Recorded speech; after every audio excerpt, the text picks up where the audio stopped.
अस्सलाम वालेकुम नाज़रीन, मैं हूं रिजवान जाफर। सवाल है पाकिस्तान का, इसीलिए आज हम आए हैं कराची के सबसे मशहूर तारीखी बड़े इंडस्ट्रियल एरिया साइट में। ये साइट का इलाके की हालत आप देख सकते हैं। काफ़ी तवील अरसे से हमारे पास साइट के जो बिज़नेस कम्युनिटी है उनकी कॉल्स आ रही थी कि आप आएँ और विज़िट करें और आवाम को और हुकूमत को दिखाएं कि क्या हाल है। हमने कहा भाई दिखाने की क्या ज़रूरत है, हुकूमत का तो फ़र्ज़ बनता है कि वो इलाका जो सबसे ज़्यादा पाकिस्तान को टैक्स देता है और सबसे बड़ा इंडस्ट्रियल एरिया है, हुकूमत की तो जिम्मेदारी बनती है कि वो इस एरिए को बेहतर से बेहतर अंदाज में रखे, लेकिन ऐसा नहीं है। ज़ेर इंतज़ाम ये इलाका पाकिस्तान पीपल्स पार्टी की हुकूमत यानी सिंध गवर्नमेंट के तहत, तो वो क्या कर रही है इस इलाके को बेहतर करने के लिए, यहाँ की बिजनेस कम्युनिटी को फैसिलिटेट करने के लिए, और उसके साथ साथ जो फेडरल गवर्नमेंट है उसका क्या रोल बनता है, ये हम जानेंगे आज।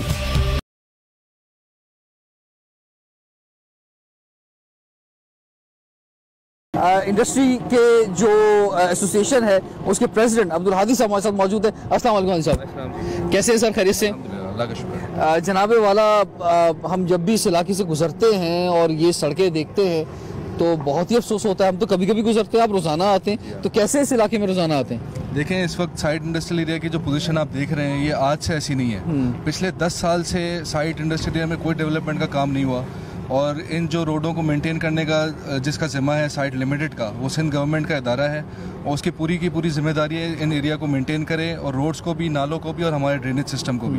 बट अनफॉर्चुनेटली वहाँ पे ओवर एम्प्लॉयमेंट होने की वजह से उनके बजट का 93% जो हिस्सा है वो उनकी सैलरीज में चला जाता है। उसके बाद उनके पास कोई पैसे नहीं बचते कि वो इलाके को डेवलप कर सकें या उसको मेंटेन कर सकें। अब पिछले कोई 5-6 साल से हम कंटिन्यूसली शोर मचा रहे थे, सिंध गवर्नमेंट से भी हम रिक्वेस्ट कर रहे थे, फेडरल गवर्नमेंट को भी हम अपील कर रहे थे कि हमने PTI को कराची से वोट दिए हैं और उनके इतने सारे MNA MPs यहाँ से इलेक्ट हुए, तो उनकी कोई जिम्मेदारी बनती है कि इंडस्ट्रियल एरिया को अपलिफ्ट करें। उसके बाद फेडरल गवर्नमेंट ने सिर्फ एक रोड जो हमारा मंगोपीर रोड कहलाता है वो उस पर काम किया, उस रोड को बनाया। सिंध गवर्नमेंट ने अभी तक यहाँ कोई काम नहीं किया था, बट 2 महीने पहले CM साहब ने 1 अरब रुपए यहाँ के लिए सेंक्शन किए, जिसमें हमारी बार बार यही उनसे अपील थी कि ये पैसे आप साइड लिमिटेड को ना दें, अदरवाइज वो भी सैलरीज की नज़र हो जाएंगे और हमारे यहाँ काम कुछ नहीं होगा और सिर्फ कागजों में रोड बन जाएगा, और प्रैक्टिकली यही पोजीशन रहेगी जो आपके सामने है। अनफॉर्चुनेटली उसका टेंडर अभी तक नहीं हुआ। टेंडर के लिए उन्होंने एडवर्टाइज किया है लास्ट वीक। तो उसमें क्या टेंडर किन चीज़ों का होना है? यही सड़कें और सेवरेज वगैरह रोड्स का होना है, और वो कराची मेगा सिटी प्रोजेक्ट के थ्रू वो काम होगा। लेकिन उसमें भी हमारा इस वक्त सबसे बड़ा सवाल ये है कि वो काम अगर वन टाइम हो भी जाएगा तो जब तक उन रोड्स को मेंटेन नहीं करेंगे तो 3 महीने बाद हम फिर इसी पोजीशन में होंगे जहाँ हम आज खड़े हैं। और मेंटेनेंस की जिम्मेदारी फिर मैं आपको बताऊँ साइट लिमिटेड की है, जो मुझे पता है कि वो 3 महीने बाद या 4 महीने बाद जब ये रोड्स बन चुके होंगे उसके बाद भी नहीं कर सकेंगे। और इतने बड़े इंडस्ट्रियल एरिया जो 5000 एकड़ पे है और तकरीबन 84 किलोमीटर्स का स्पैन है, उसके लिए 1 अरब रुपए आप समझे, it's just like a peanut. कम से कम 5 से 6 अरब रुपए जब तक इस पर नहीं लगेंगे ये रोड से बिल्कुल और हंगामी बुनियादों पे लगने चाहिए। नाज़रीन, आपको मैं दिखाता हूँ थोड़ी सी सूरत हाल क्या है कि इस पर तो इन सड़कों पे तो पैदल भी चला नहीं जा सकता, तो यहाँ पर जो गाड़ियाँ कैसे गुजरती होंगी, और एक नॉर्मल जो कार है वो तो यहाँ पे से गुजर भी नहीं सकती इन सड़कों के ऊपर से। यहाँ पर फैक्ट्रीज हैं, लोग मौजूद हैं, इनसे हम बात ज़रूर करेंगे कि रोज़ाना यहाँ पर किस तरह से आते हैं। और आप ये देखें कि ये एक रोड का हाल नहीं है, हम और रोड्स पर भी आपके साथ जाएंगे, और ये मेन रोड्स हैं यहाँ की। तो यहाँ पर कुछ फैक्ट्री के लोग मौजूद हैं, मैं इनसे बात करना चाहूँगा। अस्सलाम वालेकुम जी, कैसे हैं जनाब? खैरियत से? हम यहाँ पर आज इसलिए आए कि साइट का जो हाल है इस वक्त वो हुकूमत को दिखाएं और प्रेसिडेंट को, आपके जो एसोसिएशन के, उनको लेकर आए साथ, और मकसद यही है कि ये सड़कें जो है बेहतर हों। तो आप लोग रोजाना आते हैं यहाँ पे? अच्छा, तो कैसे आते हैं जनाबे वाला, ये बताएं हैं जी? ये जो तकलीफ है ना, ये हम तो मोटरसाइकिल भी नहीं लेके आ सकते इधर। अच्छा, और ये पानी अभी तो खुश हो गए, ये इतना पानी आता है। ये मेरी बाइक मैंने अभी निकाली, 1 महीना हुआ है मुझे। ठीक है। और इस कीचड़ की वजह से, पानी की वजह से ये अभी जंग खाने स्टार्ट हो गई है। इतनी प्रॉब्लम हमें फेस करनी पड़ती है यहाँ पे। ठीक है। तो ये जो नॉर्मल कार्स हैं ये तो चल भी नहीं सकती यहाँ पर, ये तो ये सारा काम बंद है सब। अच्छा, ना कंटेनर आ सकते हैं, ना कारें, ना मोटरसाइकिल, पैदल नहीं जाओ। तो ये जो इंडस्ट्रियल एरिया होता है इसमें तो ट्रांसपोर्ट का बड़ा इंपॉर्टेंट रोल होता है। आप जो भी प्रोडक्ट बनाते हैं वो यहीं से निकलती है, फिर आगे जाती है, तो फिर कैसे, किस तरह से होता है? मजबूरी से निकलते हैं, हमारे कपड़े आज भी गंदे हो गए, पर नमाज पढ़ते और नमाज भी नहीं हो सकते। जो ज्यादातर टैक्स है वो फेडरल को जाता है, और वैसे भी जितना रेवेन्यू जमा होता है वो इन द एंड जो है वो वफाक के पास जाता है। और उसके बाद जब वो पहुंच जाता है तो फिर वो आबादी के लिहाज से NFC के ज़रिए जो है वो डिस्ट्रीब्यूट होता है। तो शायद हो सकता है इस वजह से सिंध गवर्नमेंट का इसमें इतना इंटरेस्ट ना हो कि जनाब ज़ात जो टैक्स दे रहे हैं वो तो सब फेडरल को चला जाता है, हमें तो कुछ नहीं मिल रहा। नहीं देखिए, इसमें जो साइट इंडस्ट्रियल एरिया है ना, उसका टैक्स फेडरल को भी जाता है और सिंध गवर्नमेंट को भी जाता है। ठीक है। जो साइट लिमिटेड का मैंने आपको बताया, वो हमसे लीज प्रॉपर्टी के ऊपर रेंट भी लेते हैं, प्रॉपर्टी टैक्स भी लेते हैं, कंजर्वेंसी चार्जेस भी लेते हैं, पानी का भी पैसे लेते हैं, पानी की सप्लाई एक कतरा भी नहीं देते हैं। तो ये सारे पैसे सिंध गवर्नमेंट के पास जा रहे हैं। तो जिम्मेदारी तो देखिए बेसिकली सिंध गवर्नमेंट की बनती है, लेकिन क्योंकि सिंध गवर्नमेंट फेल हो गई और उन्होंने अपना काम जिस तरह से करना था उस तरह से नहीं किया, तो हम फेडरल से भी अपील करते हैं, क्योंकि फेडरल एक बाप की हैसियत है किसी भी सूबे के लिए, तो वो इंडस्ट्रियल एरिया को एटलीस्ट टेकअप करते हुए यहाँ की अपलिफ्टिंग बहुत जरूरी है। इस वक्त मैं आपको बताऊं, आपने कंटेनर्स का पूछा, ट्रांसपोर्टर्स ने इस वक्त अपने कंटेनर्स यहाँ भेजने से मना कर दिया। उसकी वजह यह है कि यहाँ पे आए दिन कंटेनर्स उलट जाते हैं और उनके व्हीकल्स में बहुत ज़्यादा हैवी मेंटेनेंस उनको करनी पड़ती है। और जो कंटेनर्स अभी आ भी रहे हैं, जिसका 7 से 8 हज़ार रुपये हम किराया पे करते थे, अब हमें 22 से 23 हज़ार रुपये उसी कंटेनर का किराया पे करना पड़ा है, जो एंड ऑफ द डे हमारी कॉस्ट ऑफ प्रोडक्शन को बढ़ाता है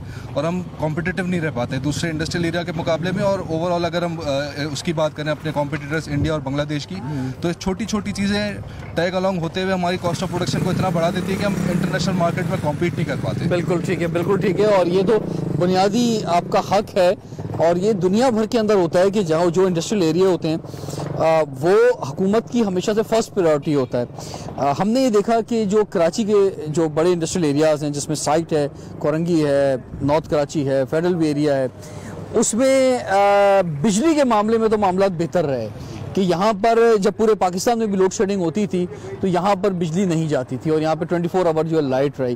तो इस हवाले से तो मुतमईन है कम से कम आप। बिजली देखें, यहाँ पे लोड शेडिंग होती थी, लेकिन 2 घंटे 3 घंटे से ज़्यादा नहीं होती थी। कंपैरेटिवली अगर आप दूसरी जगहों से कंपेयर करें तो बहुत बेहतर था।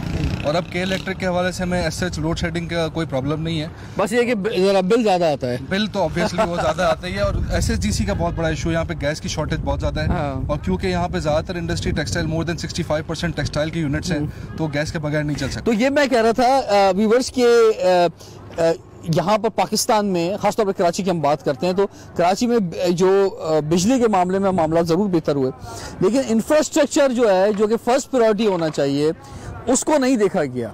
और किसी भी मुल्क की तरक्की का राज यही होता है कि उसकी जो इंडस्ट्रियल एरियाज़ हैं उसका इंफ्रास्ट्रक्चर कैसा है। वज़ीर आज़म पाकिस्तान बहुत बात करते हैं कि जनाब एक्सपोर्ट हमारी बढ़ गई है, एक्सपोर्ट बहुत बेहतर है, इतने ऑर्डर्स आ रहे हैं कि जनाब इनके पास तो 6 महीने तक जो है बुकिंग नहीं है। अगर आप एक्सपोर्ट बढ़ाना चाहते हैं तो उसके लिए ज़रूरी है कि एक्सपोर्ट कहाँ से बढ़ेगी, एक्सपोर्ट यहीं से बढ़ेगी। ये सारे एक्सपोर्टर्स ही यहाँ पे बैठे हुए हैं, तो इनको अगर ये इंफ्रास्ट्रक्चर देंगे तो आप सोचें इनकी जो प्रोडक्ट कॉस्ट है वो कहाँ पहुँचेगी और उनकी एक्सपोर्ट क्या बढ़ सकेगी। तो ये एक्सपोर्ट कैसे बढ़ेगी जनाब? देखें, एक्सपोर्ट बढ़ ही नहीं सकती, उसकी 2 वजूहत हैं। एक तो इंफ्रास्ट्रक्चर आपने बताया, दूसरा सप्लाई ऑफ यूटिलिटी। ठीक है, इस वक्त पोजीशन ये है कि हमारे फैक्ट्री ओनर्स खुद यहाँ पे नहीं आ सकते, लेबर किसी तरह बेचारी थकार के पहुँचती है। फैक्ट्री ओनर्स ज़्यादातर कोशिश करते हैं हेड ऑफिस में बैठ के काम करें, और जब फैक्ट्री ओनर खुद नहीं आता तो आप सोचें कस्टमर के रिप्रेजेंटेटिव कैसे आएंगे। पहले जो हमारे एक्सपोर्ट ओरिएंटेड फैक्ट्रीज थी उसमें कस्टमर के क्वालिटी चेकर्स आते थे, बिल्कुल, वो क्वालिटी चेकिंग के बाद अपना सर्टिफिकेट देते थे, उसके बाद हमारी प्रोडक्ट जाती थी, जिसके बाद हमारी जिम्मेदारी खत्म हो जाती थी। अब पोजीशन ये है, पिछले 2 साल से 1.5 से 2 साल हो गया, कस्टमर्स ने अपने क्वालिटी चेकर्स भी यहाँ भेजना बंद कर दिया। बिल्कुल बिल्कुल। अब हमें लेटर ऑफ गारंटी के ऊपर माल शिप करना पड़ता है। लेटर ऑफ गारंटी का मतलब ये कि अगर 1 साल के बाद भी रिटेलर को किसी कंज्यूमर ने प्रोडक्ट वापस किया तो 1 साल बाद भी हमें क्लेम कर सकता है। तो हमें नहीं पता हम कहाँ खड़े हैं अगर 1 साल बाद। बिल्कुल, ये बहुत बड़ा अलमिया है, क्योंकि जो लोग यूरोप, अमेरिका में या कहीं से भी पाकिस्तान से चाहते हैं कि यहाँ की प्रोडक्ट जाएं, तो वो अपने नुमाइंदे जो है वो यहाँ भेजते हैं, लोग आते हैं, विजिट करते हैं, तो वो तो आ ही नहीं सकते यहाँ पर, और अब आते भी नहीं है जैसे आप फरमा रहे हैं। माजी में आते रहे हैं यहाँ पर, माजी में आते रहे हैं। उसमें मैं एक चीज़ और ऐड करता चलूँ, देखें कोई भी बायर होता है ना, वो जब तक अपनी प्रोडक्ट को खुद अपनी आंखों से नहीं देखता उसका कॉन्फिडेंस लेवल नहीं बढ़ता। जो हमें गवर्नमेंट हर दफ़ा कहती है ना कि हम 22-23 बिलियन डॉलर से ऊपर अपना एक्सपोर्ट नहीं कर पा रहे, उसकी सबसे बड़ी बेसिक वजह यही है कि पहले लॉ एंड ऑर्डर की वजह से लोग नहीं आते थे, फिर लॉ एंड ऑर्डर बेहतर हुआ तो इंफ्रास्ट्रक्चर की वजह से लोग नहीं आते।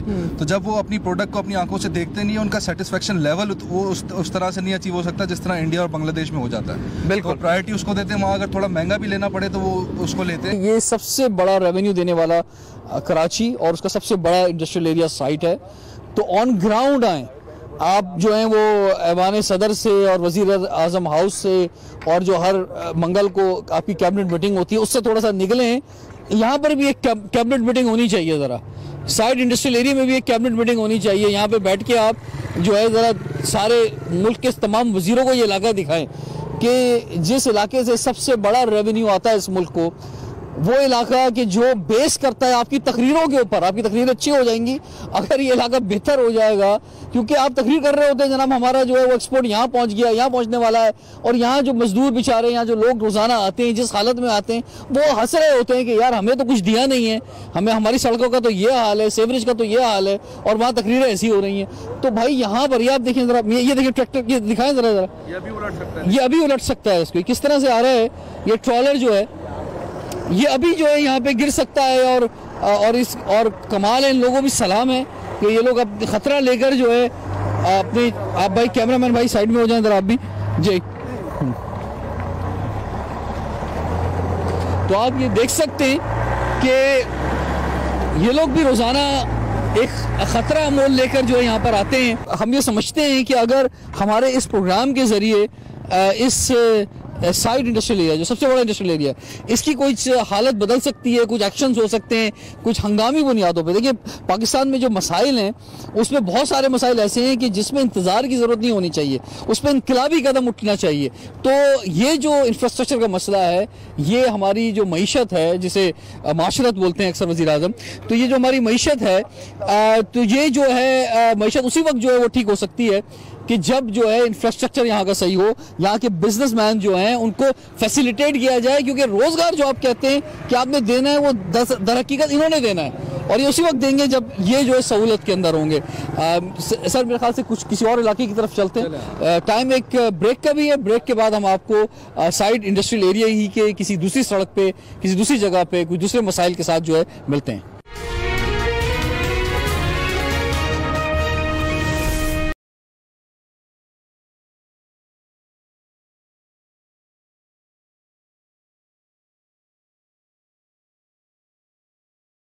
वेलकम बैक नाज़रीन, आज हम कराची के इंडस्ट्रियल एरिया साइट की सूरत हाल आपको दिखा रहे हैं, और लास्ट सेशन में हमने सड़कों का हाल आपको दिखाया, और हम जब उस सड़क से चले और यहाँ तक पहुँचे हैं तो हर सड़क का हाल एक जैसा ही था, और चारों तरफ की सड़कें कुछ ऐसे ही मंजर पेश कर रही हैं जैसा हमने आपको दिखाया था।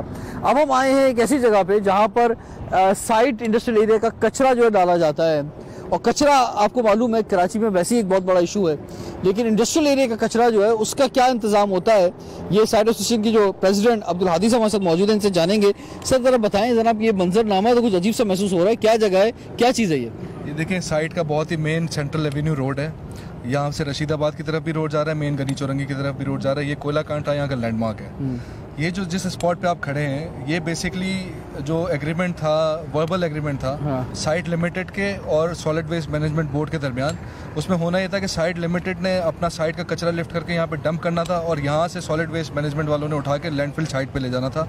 उसकी भी सबसे बड़ी वजह ये थी कि जो साइट लिमिटेड में लैक ऑफ रिसोर्सेज हैं, मशीनरी नहीं है, लोगों का प्रॉब्लम है, एक्सपर्टीज़ का प्रॉब्लम है, तो वो इतना दूर तक लैंडफिल साइट तक ले ही नहीं जा सकते थे कचरा। सॉलिड वेस्ट मैनेजमेंट ने मार्च के बाद से यहाँ से कचरा उठाना बंद कर दिया, रीज़न बीइंग कि उन्होंने कहा कि साइट लिमिटेड ने हमारे साथ रिटन कॉन्ट्रैक्ट कोई नहीं किया, और अब हम यहाँ से नहीं ले सकते क्योंकि हमारी जुरिस्डिक्शन में नहीं आता। अब मार्च के बाद से लेके यहाँ कचरा आज तक डंप होता रहा, और यहाँ से लिफ्टिंग नहीं हुई, जिसकी वजह से पूरी की पूरी गली ब्लॉक हो गई। यहाँ पे तकरीबन कोई 70 से 80 फैक्ट्रीज हैं जो अपनी फैक्ट्री पे जा ही नहीं सकते, पॉसिबल ही नहीं जाना। नहीं तो कोई और रास्ता है उनके जाने का, या यही एक रास्ता था? पीछे से एक छोटी गली है, वहाँ से जा सकते हैं, लेकिन वहाँ पर जब 3-4 गाड़ियाँ एक साथ निकलती है तो इतना कंजस्टेड हो जाता है कि वहाँ पे। और ये तो मेन रोड है असल में, जब मुख्तलिफ प्रोडक्शंस होती होंगी और उनको आगे अपना सामान भेजना होगा तो उसके लिए तो ये रोड इस्तेमाल होनी चाहिए। यही रोड इस्तेमाल होती थी, लेकिन अब ये यूजेबल ही नहीं है आपके सामने। नहीं तो आप जो प्रेसिडेंट हैं और आपकी जो पूरी कैबिनेट है, आपने कैसे अलाउ किया कि एक सड़क के ऊपर जो है इस तरह डंपिंग स्टेशन बना दिया गया? नहीं, सड़क देखें, यहाँ पे पूरे साइड में आप कहीं भी चले जाए ना तो इनके पास कोई स्पेसिफिक पॉइंट है ही नहीं। यहाँ पे हमने मेन रोड के ऊपर इसलिए डंपिंग पॉइंट बनवाया था कि यहाँ से गाड़ी आती थी डेली बेसिस पे, और डेली उठा के ले जाती थी। जब आप शाम में आते थे तो आपको यहाँ कचरा नजर नहीं आता था, ठीक है, और एक दिन का जो डिस्पोज होता था वो इतना ज्यादा नहीं होता था। ये तो पिछले 6-7 महीने का है, इसलिए आपको 6-7 महीने से क्यों नहीं उठाया जा रहा? वो साइट लिमिटेड और सॉलिड वेस्ट मैनेजमेंट बोर्ड दोनों सिंध गवर्नमेंट के दायरे हैं, और दोनों के आपस में टसल की वजह से दोनों में से कोई रिस्पॉन्सिबिलिटी लेने के लिए तैयार नहीं है, इस वजह से यार। जी नाज़रीन, आप सूरत हाल देख सकते हैं कि ये एक बहुत बड़ा इशू है, और कचरे के अंदर जो एक स्मेल है, क्योंकि मुख्तलिफ फैक्ट्रीज़ हैं तो यहाँ तो मुख्तलिफ तरह का वेस्ट होगा, देखिए, फैक्ट्रीज का भी वेस्ट है और साइट के सारे सराउंडिंग में ना आबादियाँ हैं, कच्ची आबादियाँ भी हैं, कुछ लीगल आबादियाँ भी हैं, उनका भी सारा का सारा वेस्ट इधर ही आके गिरता है। अच्छा, तो वो भी बेसिकली सॉलिड वेस्ट मैनेजमेंट की जिम्मेदारी है, वो पूरी नहीं कर रहे। ये जो यहाँ पे कचरे का हाल है और उसके साथ जो सड़कें हैं, ये सड़कें भी हम आपको दिखाना चाहेंगे, क्योंकि ऐसा ना हो कि आप ये समझें कि अक्सर होता है कि मीडिया वाले जो है ना, वो किसी एक सड़क को पकड़ लेते हैं और एक नेगेटिव जर्नलिज्म जो है के हवाले से ये बात आती है कि जनाब पूरा इलाका तो बहुत अच्छा था, ये एक रोड खराब थी, शायद इसी को दिखा दिया हो। मैं आपको बताऊं कि साइड में आप कहीं भी निकल जाएं, इस तरफ से हम दिखाना चाहेंगे। मैं कैमरामैन से कहूँगा आप जरा इधर आएँ, इधर इस तरफ आएँ, पीछे आए मेरे जी। ये जरा दिखाएं जनाब, ये रोड भी आप देख लें, इस रोड पर भी कैसे जो है गाड़ी चल सकती है।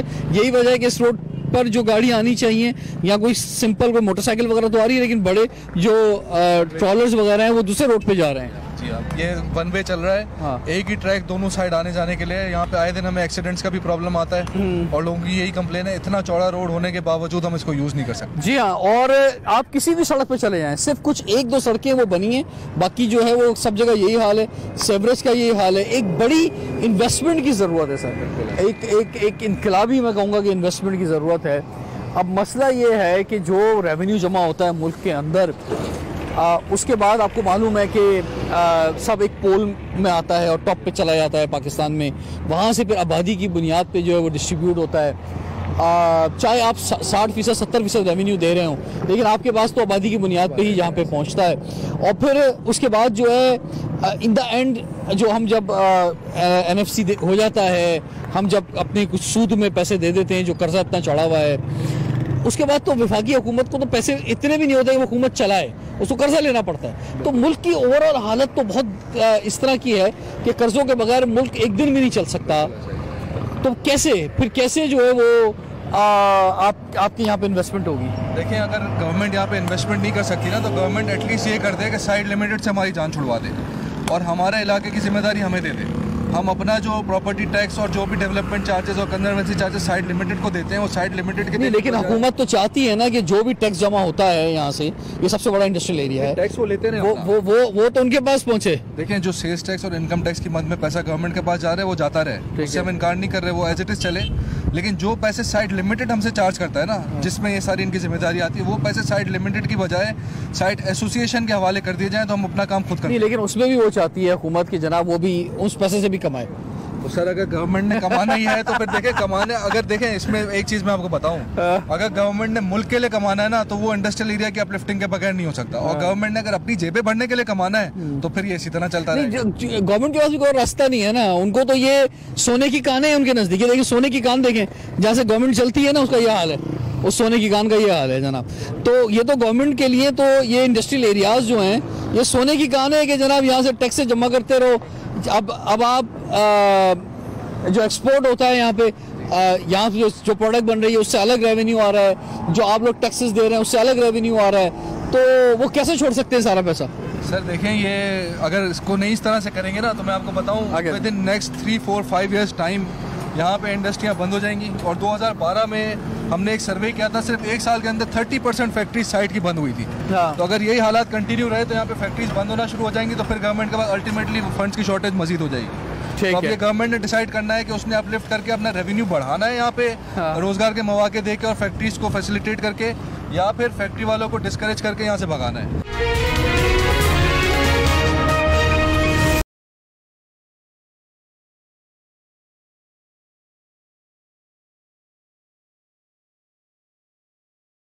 वेलकम बैक नाज़रीन, इस वक्त हम आए साइट फायर स्टेशन पर, और ये एक जो सबसे बड़ा इलाका है साइट इंडस्ट्रियल एरिया का, तो इसमें फायर स्टेशन की बहुत ज़्यादा अहमियत है। हमारे साथ साइट एसोसिएशन के प्रेसिडेंट अब्दुल हादी साहब आज के इस टूर में हमारे साथ मौजूद हैं। सर, मुझे बताएं, साइट एसोसिएशन में कितनी फैक्ट्रीज हैं? देखिए, साइट इंडस्ट्रियल एरिया में कमोबेश 4200 फैक्ट्रीज हैं। 4200 फैक्ट्रीज हैं, और उसके लिए डिज़ास्टर मैनेजमेंट की जो तैयारी है वो कुछ इस तरह से है कि यहाँ पर क्या फैसिलिटीज़ हैं? देखिए, इसमें जो साइट फायर स्टेशन है, इसमें सिर्फ इस वक्त एक फायर टेंडर है जो ऑपरेशनल है। उस फायर टेंडर की भी हालत आपके सामने है, इसकी बॉडी में से पानी लीक होता है। फॉर एग्जांपल, आज पूरे दिन में कोई आग नहीं लगी, तब भी हमें 3 दफ़ा इसमें पानी रिफिल करना पड़ेगा। ठीक है, अगर वो सिर्फ आइडल खड़ा रहता है तब भी। इसके अलावा ये एक बाउजर है, ये बाउजर 8 महीने से आइडल पोजीशन में है। इसकी वजह ये कि ये खुद तो वर्किंग कंडीशन में है, लेकिन क्योंकि इनके कोई एम्प्लॉइज़ के कॉन्ट्रैक्ट्स थे जो ख़त्म हो गए, वो उन्होंने रिन्यू नहीं किए, तो जो उसके ड्राइवर साहब थे उनका भी कॉन्ट्रैक्ट रिन्यू नहीं हुआ, इस वजह से 8 महीने से नहीं चल सकता। ठीक है। तो होता क्या है कि अगर साइट में कहीं भी किसी जगह पे फायर का इंसिडेंट हो जाता है तो ये एक फायर टेंडर यहाँ से निकलता है और वो रोडों की खस्ता हालत होने की वजह से जहाँ उसको 5 मिनट या 10 मिनट में पहुँचना चाहिए वो आधे से पौने घंटे में पहुँचता है। ठीक है। और ये बहुत सारे वाकयात भी हमने देखे हैं कि जो होते रहते हैं। अच्छा, पहुंचने के बाद पानी भी अवेलेबल होता है, नहीं होता? उसके बाद पहुंचने के बाद पानी हमें प्राइवेट वाटर टैंकर्स के थ्रू साइट एसोसिएशन उसमें इंटरवीन करती है और हमारे यहाँ अगर एक यहाँ पे गाड़ी है सिर्फ कि जिसमें फायर अवेलेबल है, यानी पानी अवेलेबल है, तो फिर और भी तो इदारे हैं इर्द गिर्द के, वहाँ से भी गाड़ियाँ आ जाती होंगी। देखें, इस वक्त अगर आप सिर्फ पूरे कराची की बात करें और फायर डिपार्टमेंट की बात करें ना, तो इनके पास 44 व्हीकल्स हैं। Out of those 44 only 7 are operational. तो जब भी आग लगती है हमें फिर कभी नेवी की, कभी केपीटी की, इस तरह से, और जब तक वो पहुंचती है सब कुछ जो है राख हो चुका होता है, बर्बाद हो चुका होता है। और एक फायर टेंडर देखें, साइड में सारी इंडस्ट्रीज हैं, तो कभी भी इंडस्ट्रियल फायर को टेक केयर करने के लिए एक फायर टेंडर कभी भी पूरा नहीं कर सकता। बिल्कुल जी सर। यहाँ पे ड्राइवर हमारे साथ मौजूद हैं। सर, आप ड्राइवर हैं यहाँ पे इसके? जी सर। जनाब, तो ये तो सुना है हमने, जो गाड़ी आप चलाते हैं तो बड़ी स्पीड चाहिए होती है इसको चलाने के लिए ताकि वेरी क्विक पहुंचे। तो इमरजेंसी की क्या सूरत हाल है? लोग किस नंबर पे कॉल करें और कितना क्विक आप उस जगह पे पहुंच सकते हैं जहाँ पे आग लगी हो? सर, नंबर तो इनका जो ऑफिशियली नंबर है हमारा, वो उसी से रब्ता होता है। ठीक है। लेकिन ये है कि जो कराची साइड के रोडों की जो हालत आपने देखा है जी। अब जैसे सरकार ने बताया कि रोड की जो हालत है, जो 5 मिनट का सफ़र है वो 10 मिनट से ऊपर हो जाता है, तो उसकी वजह से परेशानी होती है हमें। और थोड़ा सा गाड़ी की खस्ता हाली है और ऊपर से मेंटेनेंस इतना अच्छी तरह से हो नहीं रहा है कि जिसकी वजह से हम गाड़ी को फुल बैक कर सकें। तो इससे हमें परेशानियाँ हो रही हैं। गाड़ी के मतलब है कि इंजन बैग है, इसके अलावा पानी की टैंक लीक है, कम से कम दिन में 2 से 3 बार हमें पानी दोबारा फिल करना पड़ता है। टैंक लीक है जिसकी वजह से गाड़ी अगर खड़ी भी है तो भी 3 दफा आप रिफिल कर रहे हैं, ये तो बहुत ही अलमिया की बात है। तो ये टैंक जो लीक हो रहा है सही करवा देना सर, इसको क्यों नहीं हो रहा? ये वर्कशॉप में लेके जाते हैं हम लोग। ये हमारा हॉक्सपे पे यासीन वर्कशॉप से वहाँ हमारा काम होता है, लेकिन वहाँ पे जो है वो जिस तरह से काम होता है वापस आते हैं थोड़ी देर के बाद, फिर वही दोबारा वही कहानी हो जाती है। तो ये तो नई मशीनरी की ज़रूरत है वैसे भी डिजास्टर मैनेजमेंट में, और इस शोबे के अंदर तो हर 4-5 साल नई मशीनरी आनी चाहिए। तो ये कितनी पुरानी गाड़ियाँ हैं? ये तो बहुत पुरानी गाड़ी हो गई है। 95 में आई थी हमारे पास, 97 में हैंड ओवर हुई है ये। अच्छा। 97 से ये वर्क कर रही है बराबर। अच्छा जी। और अब ये हालत इनकी देख लें कैसी खराब हो गई है, गेयर भी अटक। तो आप आपके जो हाई ऑफिसर्स हैं आप उनसे मुझे मुतालबा नहीं करते यार, हम मुश्किल के अंदर हैं और यहाँ पे आए दिन ये वाकयात होते रहते हैं? हमने ये सीएफओ साहब से भी बार बार कह चुके हैं इस बारे में कि हमें कोई ऐसी गाड़ी तो प्रोवाइड करके दें, क्योंकि हम इंडस्ट्रियल एरिया में बैठे हैं। जी भाई, आप बताएं क्या मसला है? तो मसला यही है यार, गाड़ियों के कुछ गाड़ी के इशू है और मकसद ये है कि क्या नाम है, हम लोग जाते हैं तो मकसद हमारे पास इक्विपमेंट भी नहीं है, पूरे गाड़ियों के अंदर होते हैं। आप लोग के पास सारा इक्विपमेंट है अपनी बॉडी का या सब चीजें पहने के लिए? हमारे पास ये सादे कपड़ा ही है, इसी के जरिए ना मास्क होते हैं अच्छी तरह से। स्टाफ हमारा जो है धुएं के अंदर भी जो है ना इसी तरह माल हमने रखे हुए हैं। अच्छा। आग लगती है धुएं के अंदर घुसते हैं, ये साहब ने भी देखा हमें, ये रुमाल बांध लेते हैं और चले जाते हैं। ना गैस मास्क होते हैं, ना कंटेनर नए होते हैं, ना कोई ऐसी चीज होती है जिससे ये सूबाई हुकूमत के अंडर आता है? ये केएमसी के अंडर आता है जनाब। तो वो तो केएमसी का तो वैसे ही बहुत बुरा हाल है। अच्छा, तो ये जो साइड लिमिटेड है ये वो नहीं देखती इस तरह की तमाम सूरत हाल जो है? नहीं, साइड लिमिटेड के पास तो मैंने आपको बताया जो काम करने के उसके लिए भी रिसोर्सेज नहीं है, तो ये एडिशनल बर्डन तो वो बेयर कर ही नहीं सकते। हाँ। और ये जो फायर स्टेशन है ये डायरेक्टली केएमसी के अंडर में ही आता है, उन्हीं की जिम्मेदारी है इसको मेंटेन करना। अभी तो लोकल गवर्नमेंट नहीं है, तब तो ये एडमिनिस्ट्रेटर कराची या डिप्टी कमिश्नर के अंडर आता होगा? एडमिनिस्ट्रेटर कराची के अंदर आता है। ठीक है, तो एडमिनिस्ट्रेटर कराची साहब भी ये प्रोग्राम देख रहे हैं, उन्हें फौरी तौर पे इधर जो फोकस करें, क्योंकि आग लगती रहती है मुख्तलिफ फैक्ट्रीज के अंदर और सब कुछ जो है राख हो जाता है और फिर लोगों की जानें बड़ी कीमती हैं यहाँ पर।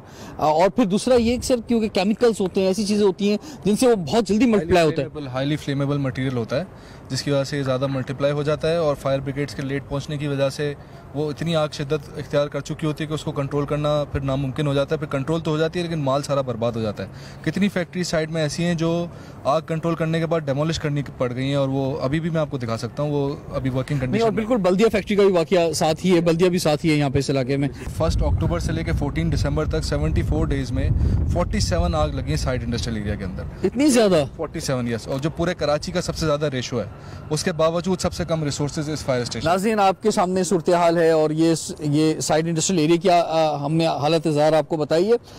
ओवरऑल कराची का यही हाल है कि कोई डिज़ास्टर मैनेजमेंट का प्लान नहीं है, कि खुदा न खास्ता बहुत ऐसी बिल्डिंग्स हैं जो पुरानी हैं वो गिर जाएं तो कैसे उसको वहाँ पे लोगों को सिक्योर किया जाएगा, कहीं आग लग जाए तो कैसे सिक्योर किया जाएगा। पूरे शहर में 7 गाड़ियाँ खाली 3 करोड़ की आबादी के अंदर, अगर कहीं एक जगह भी आग लग जाए तो वहाँ के लिए कम है।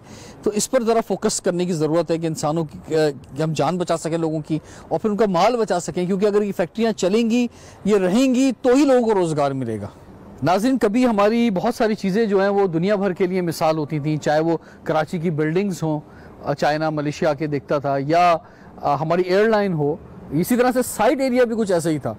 मैंने अभी देखा कि संगे बुनियाद जो है साइड एरिया का कायद अज़म मोहम्मद अली जिन्ना ने रखा, और पहला पाकिस्तान का ये इंडस्ट्रियल एरिया था। हमारे साथ कुछ ओहदेदारान मौजूद हैं, रियाज साहब सीनियर वाइस प्रेसिडेंट हैं। अभी तो प्रेसिडेंट साहब के साथ हमने पूरा इलाका घूमा है, बहुत सख्त मायूसी हुई है और यहाँ की सड़कों का हाल जो देखा है, और जो सेवरेज लाइनें हैं यहाँ पर, जो कचरे की सूरत हाल है, जो फायर की मशीनरी है, तो बड़ी तबाही और बर्बादी है जनाब।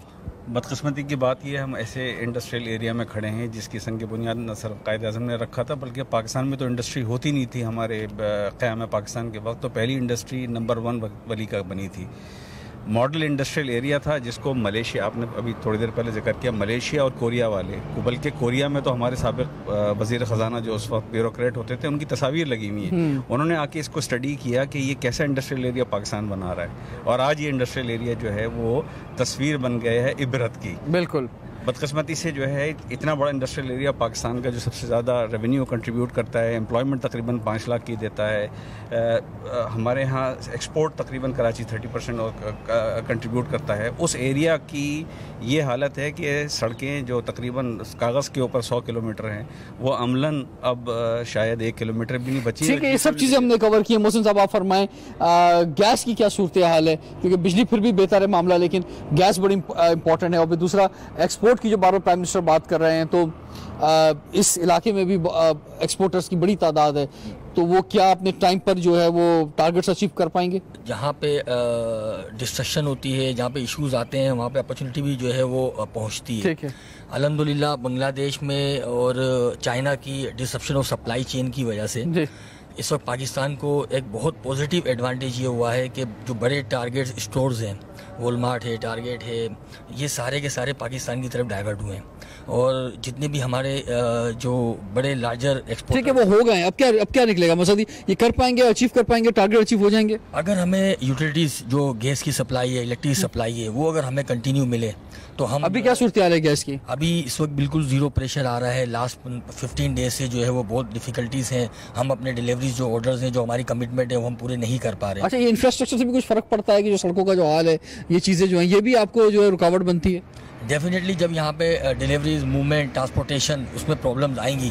हमें इस वक्त सबसे बड़ा इशू ये आ रहा है कि जो ट्रांसपोर्टर्स हमसे पहले 15,000 रुपीज़ चार्ज किया करते थे यहाँ पे साइड में आने के लिए, उन्होंने वो 22,000 कर दिए, क्योंकि वहाँ पे यहाँ पे जो है वो ये रोड मतलब बहुत बड़ा रिस्क है, बहुत बड़ा रिस्क है यहाँ पर उनकी गाड़ी लाना। अशरफ साहब, आपकी तरफ मैं आता हूँ, मुझे फरमाएं कि कोविड से पूरी दुनिया मुतासर हुई है, हमें क्या फ़र्क पड़ा है, या हमने कहीं आपने अपने एम्प्लॉयज़ निकाले तो नहीं हैं, या पूरे एम्प्लॉयज़ यहाँ काम कर रहे हैं? जो बात की जा रही है एक्सपोर्ट्स की हमारी बेहतर हुई हैं, तो क्या एम्प्लॉयमेंट अपॉर्चुनिटीज़ भी ज़्यादा आई हैं, क्या रोज़गार बढ़ा है यहाँ पे इस इलाके में?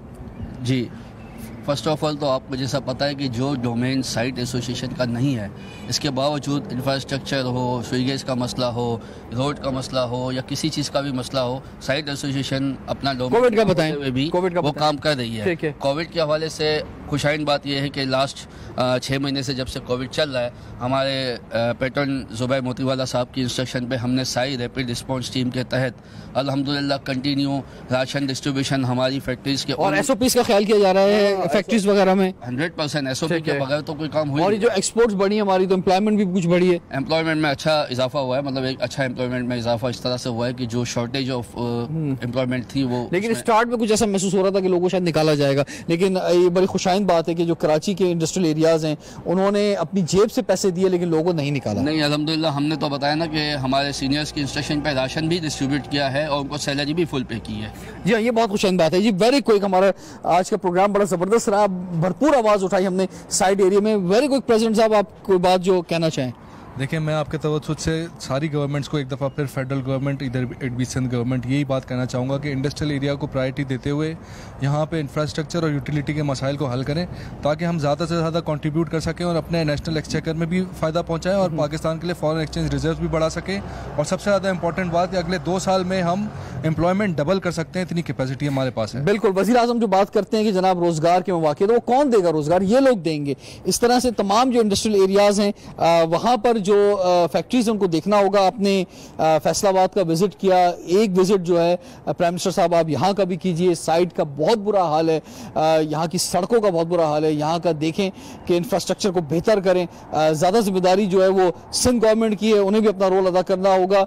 अगर ये रोल अदा नहीं हुआ तो फिर ये लोग जिन्होंने पाकिस्तान में इन्वेस्टमेंट किया हुआ है, बहुत सारे लोग हमारे पाकिस्तान से बाहर जा चुके हैं और बाहर इन्वेस्ट कर चुके हैं। अगर आप चाहते हैं कि इन्वेस्टमेंट पाकिस्तान में ही रहे, जिसकी एक फैक्ट्री है उसकी 10 फैक्ट्रीज हो जाएं, बढ़ जाए कारोबार, ताकि एम्प्लॉयमेंट अपॉर्चुनिटीज भी बढ़ें, ये लोग एक्सपोर्ट करें, पाकिस्तान का रेवेन्यू भी बढ़े, ये लोग टैक्सेस भी ज़्यादा जमा करें, पाकिस्तान के ख़जाने भी भरें, तो फिर उसके लिए जो है सब ने इनका हाथ बटाना होगा, सब ने मेहनत करनी होगी, यहाँ पर आना होगा, इनकलाबी इकदाम उठाने होंगे। क्योंकि बातें बहुत हो गई, तकरीरें बहुत हो गई, ग्राउंड पे कुछ भी नहीं है। ग्राउंड पे आज भी बहुत बुरा हाल है। हमने बहुत सी सड़कें दिखाई हैं। अगर आपको लग रहा है कि शायद वो चंद सड़कें हमारे प्रोग्राम से नजर आई हैं आपको, तो आप खुद आ जाइए, आप देख लें, साइड में कहीं भी चले जाएं, सब जगह एक जैसा हाल है। और ये वो इलाका है कि जब पोर्ट पे कुछ भी उतरता है कराची में तो पूरे पाकिस्तान में यहीं से सप्लाई आगे जाता है। तो सिर्फ इस इलाके को नुकसान नहीं हो रहा, इसके इलाके के इंफ्रास्ट्रक्चर ना होने की वजह से, बुरा हाल होने की वजह से पूरे पाकिस्तान को नुकसान पहुंच रहा है। रिजवान जाफर को इजाजत दीजिए, आपसे इंशाल्लाह फिर मुलाकात होगी। सवाल है पाकिस्तान का।